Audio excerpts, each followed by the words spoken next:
All India मजलिस इत्तेहादुल मुस्लिमीन के कौमी सदर और रुकन पार्लिमान बैरिस्टर असदुद्दीन अवैसी आज नांदेड़ की एक अदालत में पेश हुए, जहां 2010 में हुए म्यूनिसिपल कॉरपोरेशन इंतखाबात के दौरान बगैर इजाज़त रैली और अवामी जलसा मुनक़िद करने के मामले में उनके खिलाफ इल्ज़ामात तय किए गए।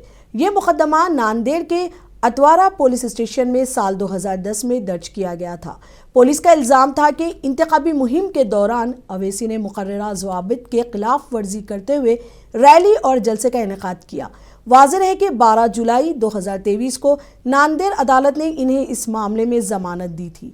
आज यानी 16 जुलाई 2025 को अदालत ने इस मुकदमे में इल्ज़ामात तय करने की कार्रवाई मुकम्मल की। अवैसी की जानिब से नौजवान वकील एडवोकेट तहूर खान पठान ने मौक़िफ़ पेश किया। अदालत ने इस केस की अगली समाअत के लिए 23 जुलाई 2025 की तारीख मुकर्रर की है।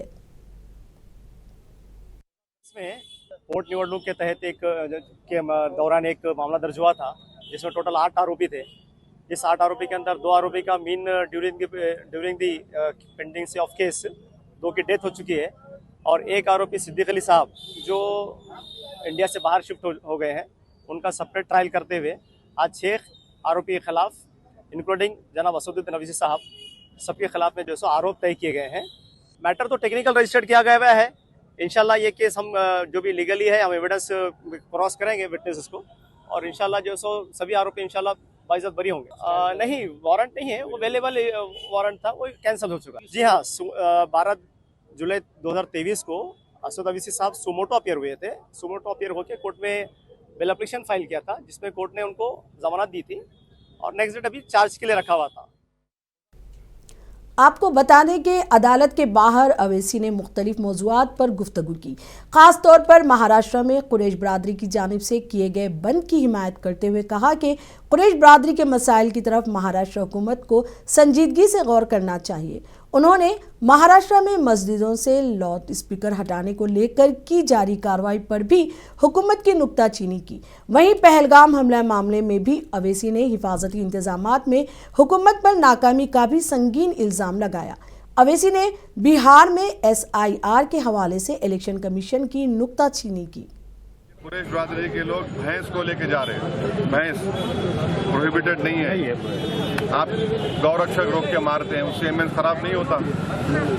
लीगली लेकर जा रहे तो बोलते नहीं मोटर व्हीकल एक्ट लगाएंगे, वो नहीं हुआ तो बोलते क्रूरल्टी ऑफ एनिमल लगाएंगे। आप इससे इमेज खराब नहीं हो रहा।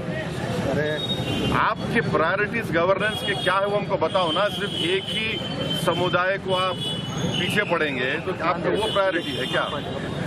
विकसित भारत आप बोल रहे 2047 उससे ऐसा बनेगा विकसित भारत? ये देखना चाहिए सरकार। जिम्मेदारी स्वीकारिए तो उनको अपना इस्तीफा देना चाहिए।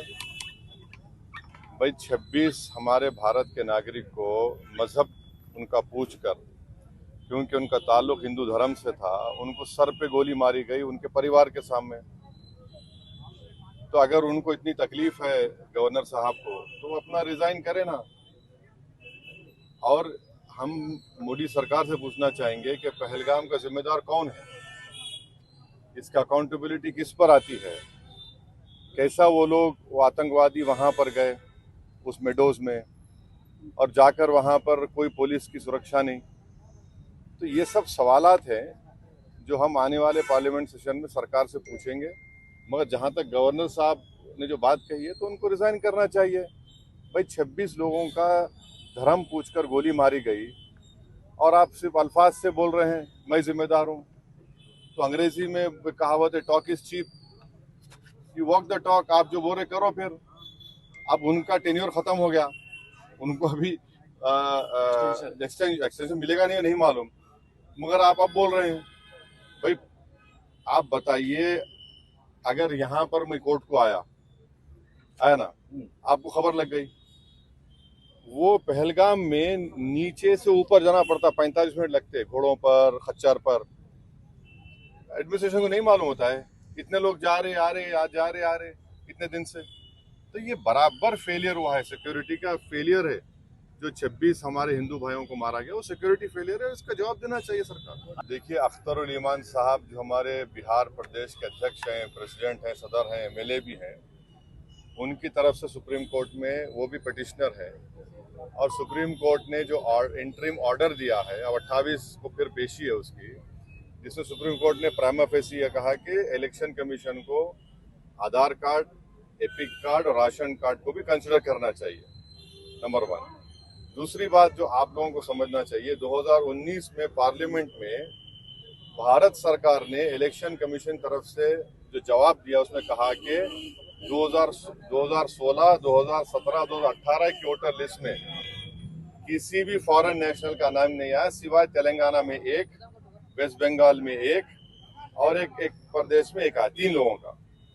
चौथी बात यह है कि अगर ये मीडिया में जो फैलाया जा रहा है कि सोर्सेस से मालूम हुआ कि वहां पर म्यांमार के, नेपाल के, बांग्लादेशी लोग आ रहे, तो हम ईसीआई से बड़ी हम्बली रिक्वेस्ट करेंगे कि आप उन बीएलओस का नंबर दो हमको। हमारे पार्टी के लोग जाकर उन बीएलओस से पूछेंगे कहां पर आपको दिखा है बांग्लादेशी, कहां पर आपको नेपाली दिखा, कहां पर आपको म्यांमार का दिखा। हम बीएलओ को जब मिल के उसको बताएंगे, वहां के लोगों को पूछेंगे। और आखिरी बात यह है कि बिहार में खास तौर से सीमांचल का जो इलाका है, वहां पे जितने नौजवान हैं, मिसाल के तौर पर उसके 60-70% नौजवान या तो मुंबई में है, हैदराबाद में है, दिल्ली में है, या पंजाब के खेतों में काम कर रहे, या केरल के खेतों में काम कर रहे, है ही नहीं वहां पर। कैसा होगा उनका?